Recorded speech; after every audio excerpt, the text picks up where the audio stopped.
It is Mock Draft Monday, which means another mock draft as the draft order has changed. Cardinals at number 1, Bears via the Panthers at 2. They have their own pick at 3, and you've seen some things change a little bit. And the Cardinals are in a unique position at the top of the draft because usually if you have the number 1 overall pick, you're probably looking to draft a quarterback. Number 1 is so valuable, and oftentimes there are quarterbacks worth taking at number 1. And this class is no different with Caleb Williams and Drake May. But the Cardinals reportedly via Jay Glazer are not interested in drafting a quarterback. They have Kyler Murray. They have a massive contract and dead cap associated with moving that contract. They like Kyler Murray. Now, things could change as we see his season debut either this Sunday or next, but I'm not going to have the Cardinals taking a quarterback here at number 1, even though QBs are probably going to go at number 1 and probably number 2 as well. Probably not farther down than number 3 or number 4. So we'll see what ends up happening. But the Cardinals at 1, I'm going to have them trading down. And this is going to be a very interesting trade down because I'm only going to have one team go up one spot. I'm going to have the Chicago Bears trading up from 2. And now, so many people who are new to the draft don't really get how it works. They're all in on production over traits, which is not how the modern draft works. And they also don't know why a team would trade up one spot when the player they would want, in theory, is available already. Well, it's not how it works. You're blocking another team from trading up. And when we know a quarterback is likely to go at number 1, almost certainly, I can tell you pretty much with 100% certainty, a receiver is not going at number 1 overall. Even if he's the best player in the class, it's just not how it works. Now, does that mean they won't go at 2 or 3? Of course not. Now, do I know why that's the case? Quarterback is the most valuable position in the league, and teams are willing to go up in order to secure one. And they don't want anyone else taking their guy. And the Bears, if they're not all in on Justin Fields, who's dealt with some injury this year, I can tell you I don't think Tyson Bagent's going to be the franchise quarterback there. It's just very rare that you see an undrafted rookie free agent just take over the starting job and that's it. Now, it could happen over this next half season or whatever. It's unlikely, but I guess it could happen. But if you have the number 1 overall pick or a chance to get it for what could be fairly cheap, I think the Bears would probably jump at the opportunity to then go up and take either Drake May or Caleb Williams. Now, I could still see them sticking with Justin Fields. My last mock draft had them not taking a quarterback, so you can go check that out if you're interested. But quarterback at number 1 in this scenario as the Bears trade up one spot probably wouldn't cost a ton as the Cardinals move down one spot. Still want a super elite prospect in this draft, and that's where Marvin Harrison Jr. comes in. One of the best receiver prospects we've seen in quite some time. He is incredibly talented. Probably will be the highest we've seen a receiver get drafted maybe since 2007 with Calvin Johnson, right? I'm trying to think if there was a receiver that went at number 3 in recent memory. I can't really think of one. I know Sammy Watkins went at number 4 in 2014. There could be somebody else, but it doesn't really matter as Marvin Harrison Jr. is off the board at number 2. Bears back on the clock. Well, they traded up, had to give up some value to do that. But what if they traded down now in order to secure some value they may have just traded away? So I'm going to have a QB-needy team such as the Las Vegas Raiders moving up from 12. It would probably be multiple first-round picks this year, next year, maybe even the year after that. Plus mid-round picks, late swaps. I'm not going to be predicting trades. I know everybody wants that. It's really tough to predict compensation, but it's easier to predict teams that might have a motivation to move up. And I can tell you based on the contract of Jimmy Garoppolo and his play, going to watch the Lions game tonight. I'm sure that's going to go well for him coming off injury. Jimmy G is just not it.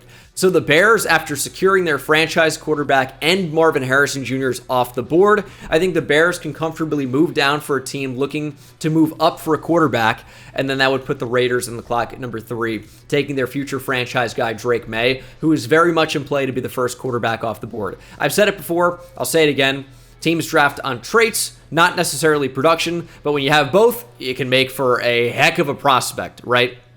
And Drake May compared to Caleb Williams is very close. Williams probably has a slightly higher upside due to insane improvisational ability. However, Drake May operates better in structure, but still can get out of the pocket, is extremely athletic, but just extremely good within the construct and the structure of the offense and the construct of the play, he's able to make throws from the pocket, which Caleb Williams oftentimes seems a little more uncomfortable doing and likes to kind of work on the run and out of the pocket and create interesting lanes for himself. It's an interesting style of play for two quarterbacks that are very much in play for the number 1 overall pick. They're very different prospects, but also very, very good prospects. And we have the Giants on the clock at number 4. I'm going to go Olu Fashanu from Penn State. This is an interesting idea because the Giants' offensive line is quite bad.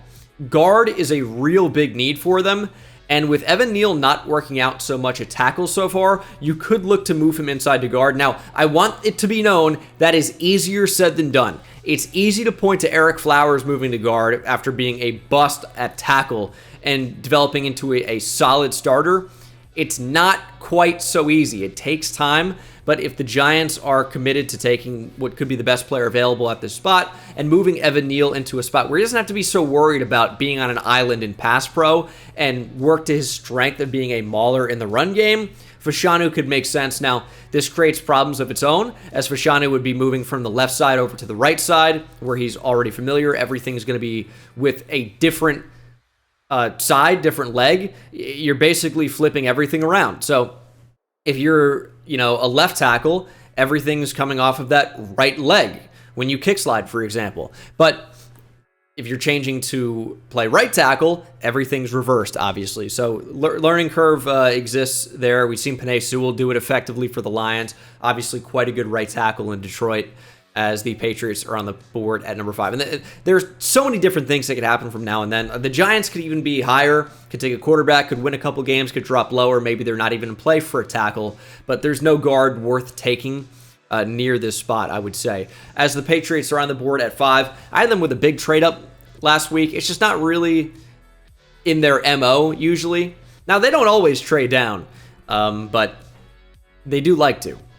Trading up, I'll believe it when I see it. But I think it's a possibility if you don't really believe in Mac Jones. But with the top couple quarterbacks off the board, Patriots have just stayed put and been waiting to see how the board falls to them. And Brock Bowers is available. And for an offense that has historically really prioritized getting the ball to the tight end, Brock Bowers fits that to a T. He's the best tight end in the class. I'm a big Jatavion Sanders fan, but Brock Bowers is a special tight end prospect.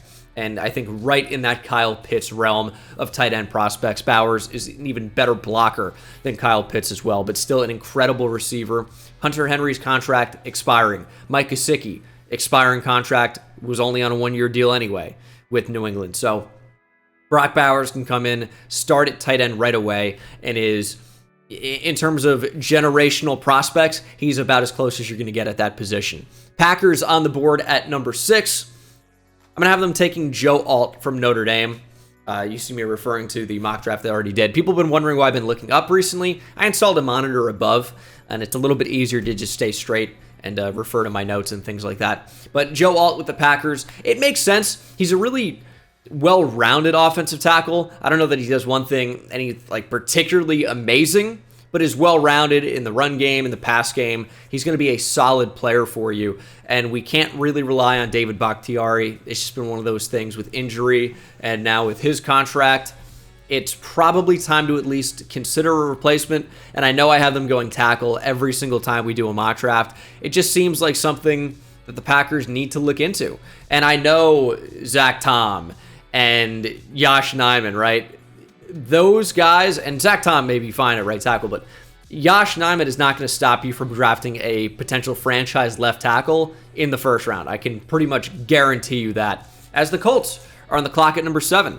And I really thought about this one for a while, but I eventually settled on Malik Neighbors. I'm a really, really big fan of Neighbors. He's one of the best receivers in the entire draft. Probably would be in a lot of other draft classes without Marvin Harrison Jr., and I think he's really in contention to be that second receiver off the board. Keon Coleman right there. Might see a push from guys like Xavier Worthy from Texas, Rome Odunze, Adonai Mitchell from Texas. Again, teams draft based on traits and projection rather than production.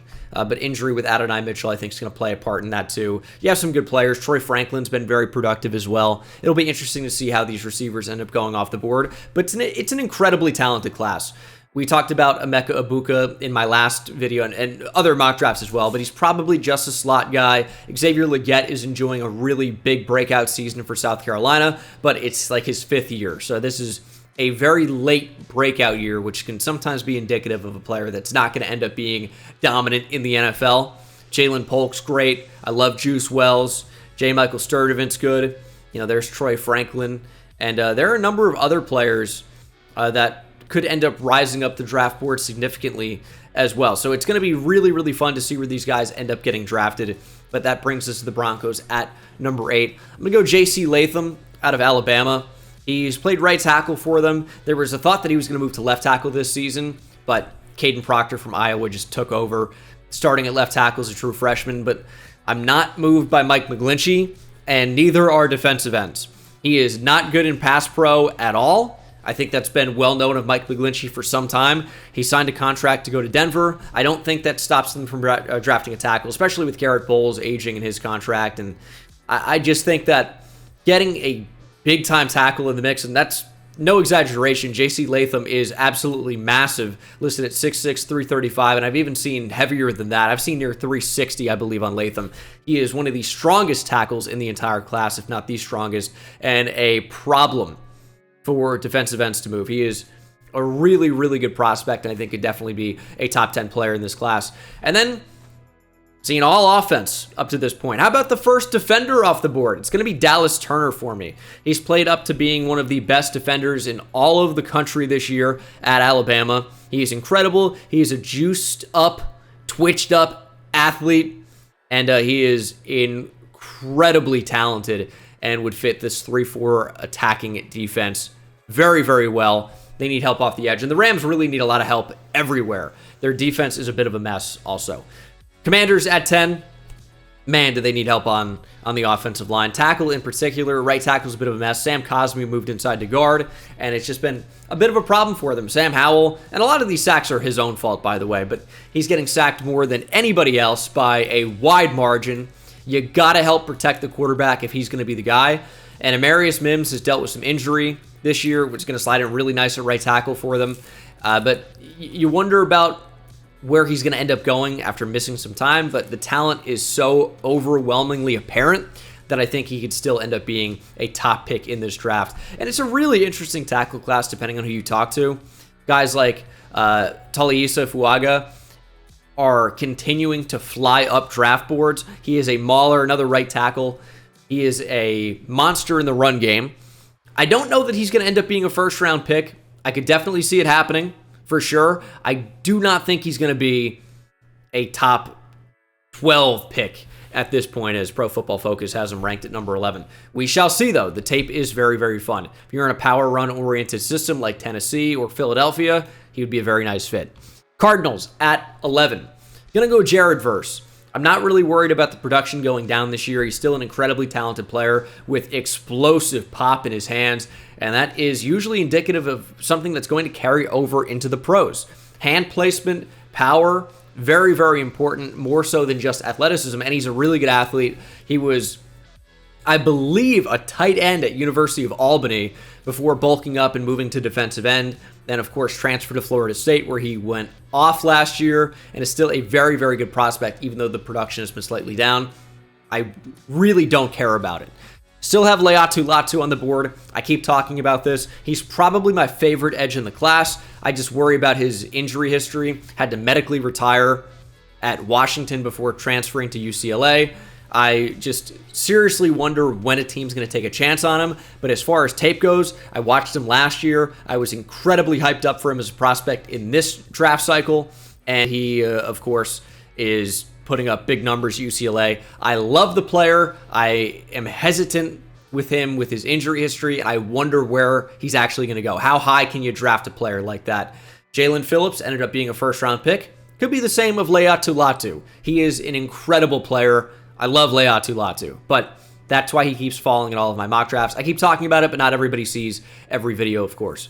At number 12, the Bears traded down after trading up to take Caleb Williams, doing a lot of movement in this draft, and I think it's worked out fairly well for them. Keon Coleman's still available, and I think he fits pretty well into that offense. He's a big jump ball receiver, adds really nicely to a precise route runner like DJ Moore, who can get down the field. Darnell Mooney's a deep threat. You have a number of slot options like Velus Jones, Tyler Scott potentially, even though he's potential outside deep threat as well. Keon Coleman can get down the field. He's got enough speed to do so, but is the best jump ball receiver in the draft, right up there with Marvin Harrison Jr., who's a pretty solid route runner as well, to say the least. Keon Coleman is a really, really fun player, and I think will end up being a top 15 pick, something like that. Bucks at number 13. I have them going with Chop Robinson from Penn State. Shaq Barrett is not necessarily somebody you can count on long-term, I don't think. And that's not a shot at him necessarily. It's just he's aging. It's one of those things. How long can you count on a player in their 30s in the NFL, especially at a position that nowadays requires quite a bit of athleticism? Chop Robinson, again, another twitched up edge rusher. He is incredibly athletic, and Penn State just seems to be a factory of athletes. They do an incredible job. That strength and conditioning coach is not getting paid nearly enough, whatever it is. But Chop Robinson, again, super, super talented athlete. And if you can develop those skills as a pass rusher, he's going to be a dangerous player and certainly a good fit in this Tampa defense as well. I don't know about the future of Joe Tryon-Shoyinka, but it could be time to invest in another edge rusher. Chargers at 14. The top corner is still available. It's Kool-Aid McKinstry from Bama. Obviously, not his real first name, just a fun nickname. But the Chargers experiment via free agency with J.C. Jackson. I think it's safe to say that did not work out very well, as he's already back at the Patriots. But Kool-Aid McKinstry, one of these like prototypical modern-day corners, long arms, tall frame, can run with these guys down the field, even though he's not the fastest corner in the world. He is someone that I think is going to be in contention to be the first corner off the board. It is a fun corner class. I know not everyone loves Nate Wiggins, but it's that same profile. It is these big-time long corners. I keep saying long, but it's all about arm length. It's all about getting your hands on these guys early. It's about being athletic enough to run with anybody down the field, and those guys get drafted high. And Nate Wiggins fits that to a T. Cooper DeJean, also a bigger corner that could potentially move back to safety. Really, really fun player. Maybe the best DB in this draft. Kalen King struggled a bit this year, especially against Marvin Harrison Jr. Could push him down a little bit. Kamari Lassiter, who I tweeted about on Saturday, playing about as well as any corner in the country right now. So he could definitely end up getting some high first round hype. Really, really good player. But yeah, Kool-Aid McKinstry ends up being the first one off the board here. As we get to the Titans at 15, this could be a good spot for Fuaga. I've decided to give them Patrick Paul. I think, and first of all, Will Levis. What a debut on Sunday for Will Levis. I tweeted about it as well. I mean, the talent was there. You have these box score scouts that don't actually watch or understand the game. And I'm not saying that I have all the answers, right? But if you didn't understand why Will Levis was getting some of this hype, you just didn't watch him, because the arm talent was fairly unbelievable. Obviously, consistency was something that any young quarterback needs to work on, and he is certainly not excluded from that. But the structure of the offense, I would recommend going to watch JT O'Sullivan. He runs the QB school here on YouTube. It can really, really help you understand quarterback play and offensive structure at times. He's got a number of awesome videos, incredible content creator, and someone that has a lot of experience playing at multiple levels of football. The NFL, I think he played in Europe as well, and was a small school guy coming out of college that just has a really, really great feel for the game, and I feel like I learn a lot from him. So if you want to learn about quarterback play, that's a really good spot to go. But anyway, Will Levis had a number of good videos about him last year, and the offensive structure was constantly picked apart, and you had receivers, running on top of each other, just a lack of creativity and a lack of playmakers as well. So Will Levis getting a little bit more talent around him, it's not shocking to see him come out and have a really nice game. But to that level, I think that would surprise anybody. He was unbelievable, making some insane throws. We'll see what happens over the rest of this season, but you got to protect him. And Patrick Paul, who is not allowing pressure of any kind at U of H, is a great option for the Titans in the middle of this first round here. Saints at 16, have them going J.J. McCarthy. He's already getting a lot of hate. I don't really understand why.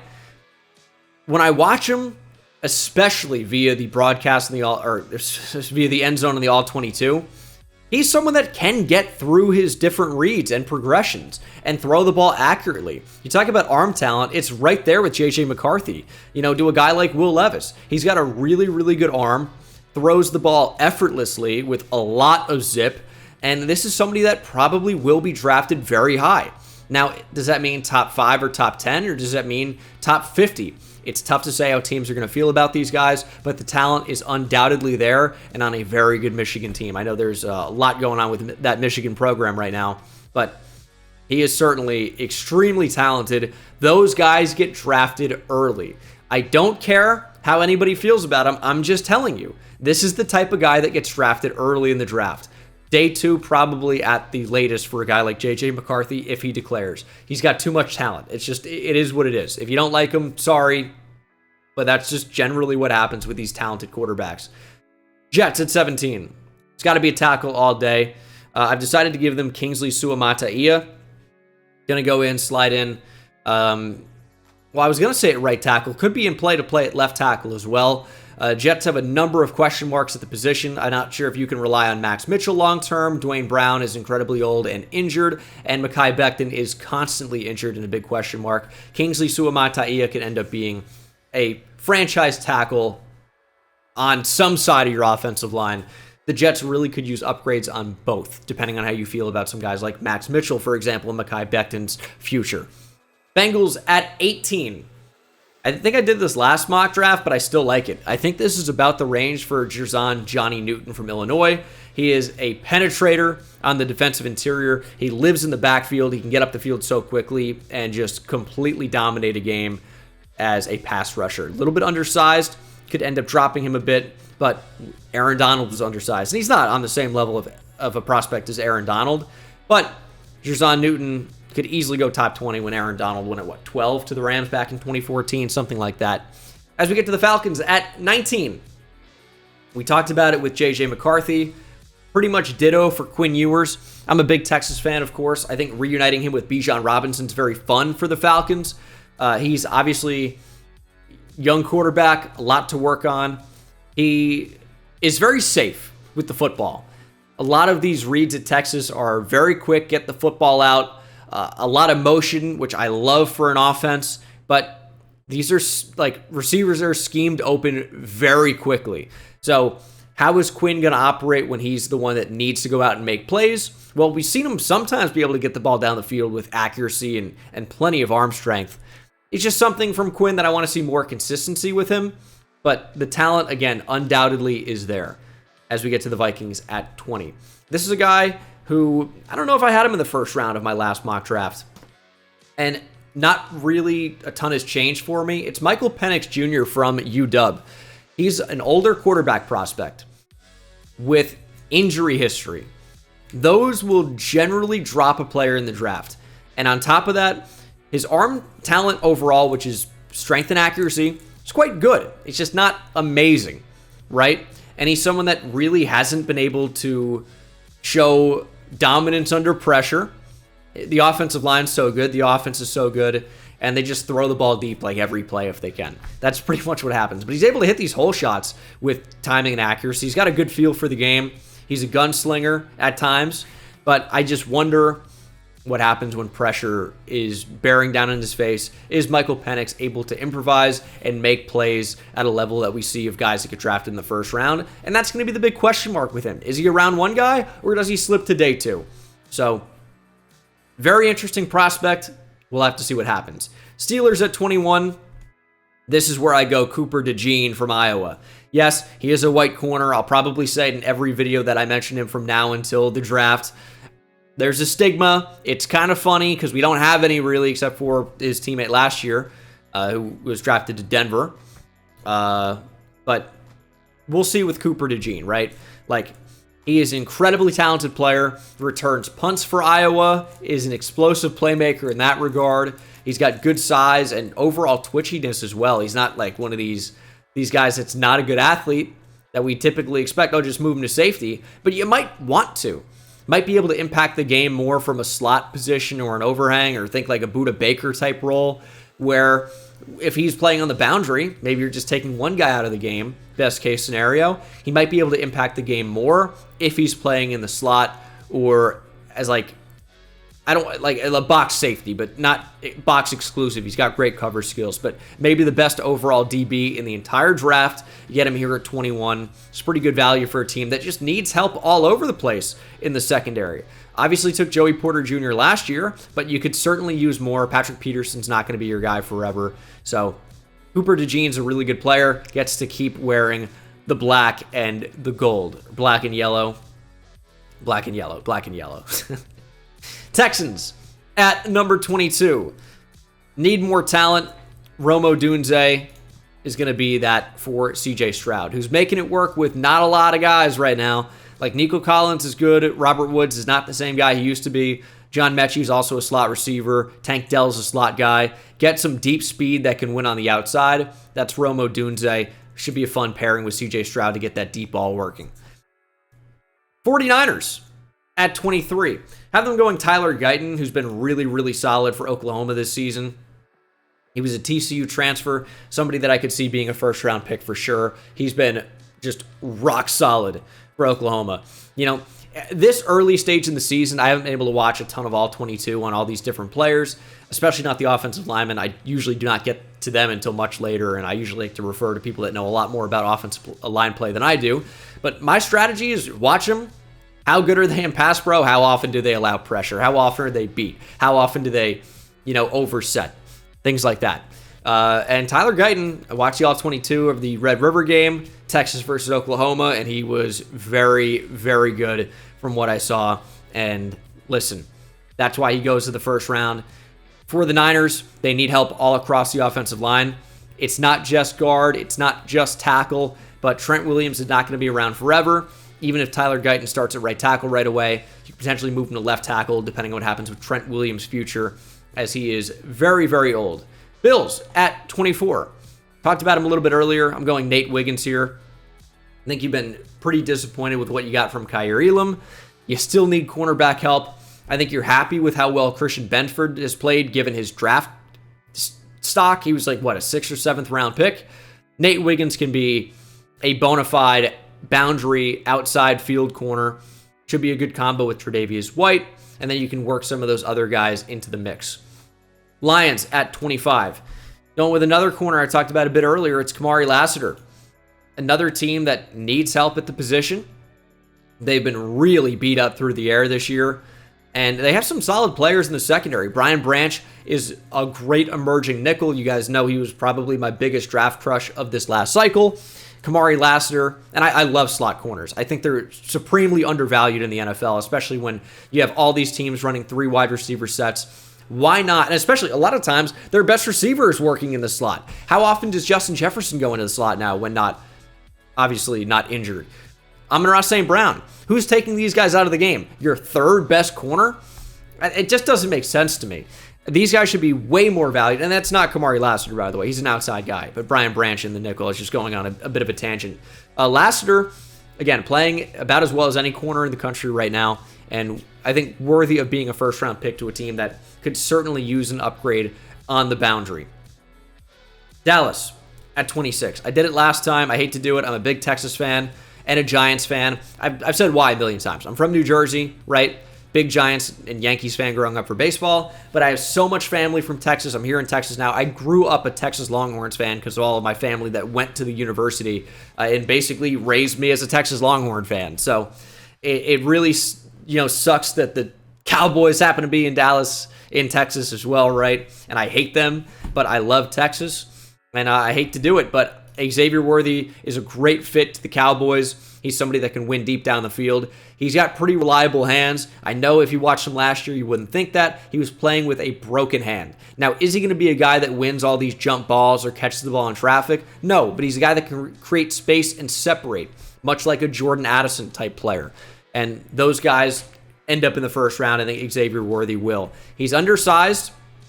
He's slight. He's very, very skinny. And for me, a skinny guy, I love the Slim Reaper too. Xavier Worthy might not be any Devontae Smith, but he's a really, really talented player that can win deep down the field. Deep ball tracking is great this year. So I think he's going to be a player that goes round 1 to a team that needs another receiver in the mix. But finally, the slide of Laiatu Latu comes to an end. Again, I have such a difficult time figuring out where to actually place him, as I mentioned earlier. If you skip forward to this part of the video, he's maybe my favorite edge rusher in the entire class. He's got an extremely technical approach to the game. He's an older prospect, but has excellent hand placement. He's bendy enough. He's got good burst. But really, when you watch Laiatu Latu, the thing that stands out the most are the hands. Explosive, excellently placed, plays with good leverage. I love Laiatu Latu. And for a team that might be losing Josh Allen to free agency, well, Laiatu Latu makes sense, at least as a replacement. Ravens at 28. I have them going Bengal King. We talked about him a little bit earlier. Still a good prospect. Like, what I kind of think about, and I mentioned this earlier with, or last mock draft video, I should say, with Olu Fashanu and JT Tuimoloau, I would not worry about, a couple games against a really solid prospect who might end up being a really solid pro. The example I use is AJ Terrell at Clemson when I was really, still getting into scouting for the draft, and I'm still getting into it. You learn more with every cycle, and this is one of the things that I've learned because I got beat on it, was that I didn't love AJ Terrell because I saw him against Jamar Chase at LSU, and I go, this guy's getting cooked all game. AJ Terrell cannot play against Jamar Chase. Jamar Chase is a future NFL guy. AJ Terrell maybe isn't a great future NFL guy. Well, turned out not to be true because Jamar Chase ended up not being just an NFL guy, but an elite NFL guy. A top 2, 3, or 4 receiver in the league, right? Somewhere in that range. And AJ Terrell might be right there with him on the other side as one of the most elite corners in football, but you can't necessarily take one game against an elite prospect and say, that guy can't play. So does Bengal King getting embarrassed by Marvin Harrison Jr. hurt his draft stock? It probably does. But does that mean he can't be a good NFL player? Absolutely not. Really good athlete, can play in the slot, can play on the outside. It'll be interesting to see where he goes as well. Seahawks at 29, it's like the perfect Seahawks edge rush fit. It's like their dream build. 6'4", 6'5", 270. It's what they love on the edge. And JT Tuimoloau could go a lot earlier than this, ends up sliding a bit as well as some of these edge rushers have, and ends up going off the board at 29. To a team that just acquired Leonard Williams today from my Giants, trade away their second round pick, but of course keeps their first. That interior, if you can bring back Leonard Williams, starting to look really good with Jaron Reed and Draymond Jones. You need more help on the edge. Tuimoloau can be a starting base defensive end in your 4-3. And then you have not 4-3, but like base, they play a 3-4 defense, but he is like the edge setter, big defensive end, as opposed to a guy like Boye Mafe with, a speed rush, a little bit undersized in that 3-4, like a true rush player where Tuimoloau is actually big enough to set the edge. Like, I'm not saying Derek Hall with JT Tuimoloau, but a bigger guy with longer arms that is capable of just being a big, strong player on the edge as opposed to just like a rush player, if that makes sense. I misspoke there for a minute. Hopefully, I didn't lose you too much. Dolphins at 30. I'm going with JT Sanders from Texas, Ja'Tavion Sanders. One of my favorite players in the draft. I do have a Texas bias. Hook 'em, of course. Ja'Tavion Sanders, though, is very, very good. And I think with the lack of talent at the tight end position post Ja'Tavion Sanders, I think this probably pushes him into the first round. If you want a tight end and can't get Brock Bowers because he might be a top 5 or top 10 pick, well, you might have Ja'Tavion Sanders going in the middle of the first round. Or, in this case, at number 30. I don't know that he's going to end up being a second round pick. We'll have to see. Depends how many teams need a tight end. We just had a great class last year with the tight end position, so we'll see. Chiefs at 31. This came down to a receiver or Leonard Taylor for me, and I think I gave them a receiver last time. I'm going Leonard Taylor from Miami. They need help on the interior. Leonard Taylor, really, really good athlete. There are a number of guys that you can kind of describe at the defensive interior position that are really good athletes, need to work on technical refinement, and that's Leonard Taylor, that's Mason Smith. Chris Jenkins is a phenomenal athlete. McKinley Jackson could end up being drafted a lot higher than this as well. But Leonard Taylor wins with a lot of strength and athleticism, He needs to be more refined if he's going to win in the NFL, but certainly has the traits of a first-round pick. And then the Eagles at 32. I teased it a bit earlier with the power run. I'm going Taliisa Fuaga. Bit of a tongue twister there. Taliisa Fuaga from Oregon State. And he's a mauler in the run game. Lane Johnson potentially not going to be around forever. Older player at this point, but still a very good player. Have to see what happens, but it would be a really nice fit at right tackle to replace Lane Johnson in the future. Obviously, no problem at left tackle in Jordan Mailata. But that is the most recent edition of Mock Draft Monday here on a late Monday upload. And I will see you guys in the next one. Subscribe if you're not subscribed already. Take it easy.